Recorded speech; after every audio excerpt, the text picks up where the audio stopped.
Hi all, so we're going to talk about equations today, and today is an introduction to equations. So we're going to start by simply asking ourselves, what is an equation?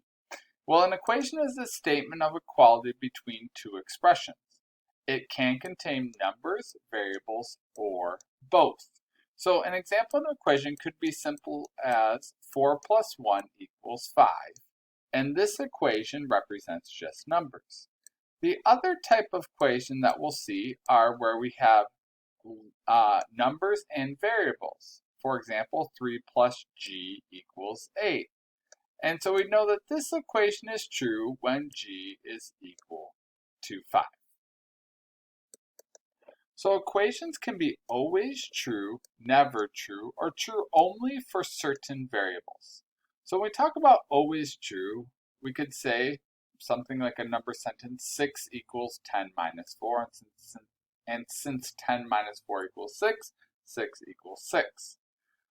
For other ones, we could say, well, if m is equal to 1, 1 equals 1, and likewise if m was 2, and so for any value m, it would be true. Other examples of always true would be all of our properties. For example, m plus 4 equals 4 plus m. And so for any value of m, this is going to be true because m plus 4 always equals 4 plus m. The second type of equation is never true. For example, 11 never equals 10.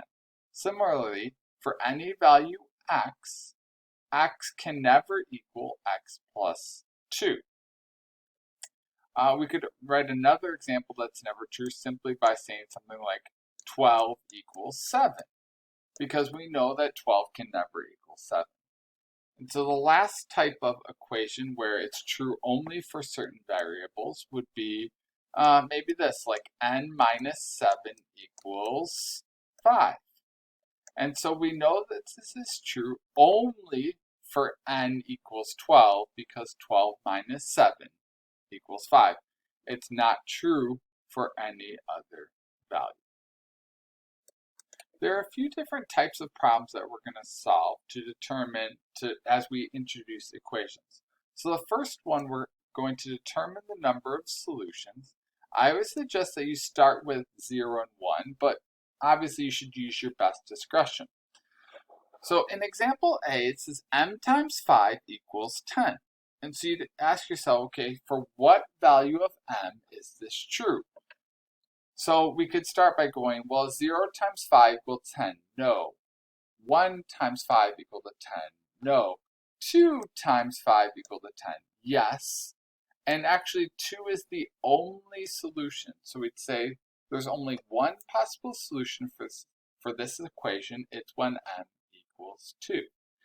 B is similar in that there's only one possible solution for 15 minus n equals 10. And that possible solution is n equals 5 because 15 minus 5 equals 10. For C, there are many solutions. And the reason is because for any value of g that's greater than 5, it would be true. So examples could be like 6, 6 and 5 tenths, 5 and 1 tenth. All of those values for the inequality g is greater than 5 would be true. For D, there are no possible values, and the reason is because m is always going to be 1 less than m plus 1. And so no matter what value we pick for m, like if we pick 0, m plus 1 is going to be 1 more. So 0 cannot equal 0 plus 1. E is kind of the opposite of that scenario in that there are many solutions. So many solutions would be we can come up with many different circumstances where it's true. And so examples where k divided by k equals 1 is 1 divided by 1 equals 1, or 2 divided by 2 equals 1, or 3 divided by 3. And actually it's true for any value of k. So there are many possible solutions. For part 2, we're asked to record the solution set. And so I'm going to use set notation. And so set notation is brackets, and I'm going to put the possible values which make the equation true inside of the brackets.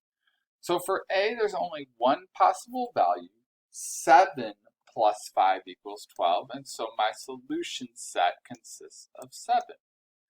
For B, there's also one possible value where n squared equals 9, and that's 3.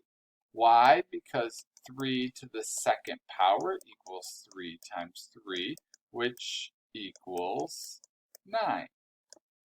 For C, there's a lot of possible values. We need to find all of them and name them. And so I would start by making C equal. I'd say 4 times what number equals 8? Well, it's 2. But we need 4 times n to be greater than 8. And so in that case, it needs to be all numbers greater than 2. Because if it's just 2, it's not going to be big enough. It needs to be all numbers greater than 2. So for example, 4 times 3 is 12, which is greater than 8. 4 times 4 is 16, which is greater than 8. For D, we actually are looking at the commutative property of addition.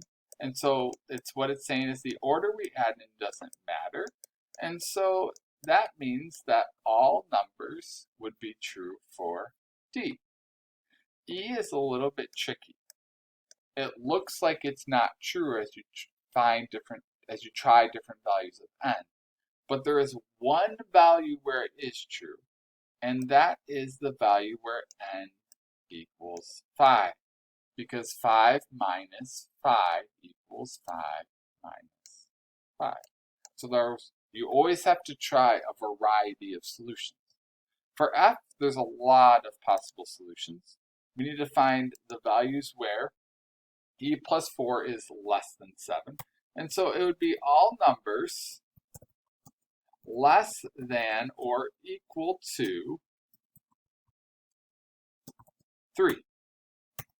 And so 3 plus 4 equals 7.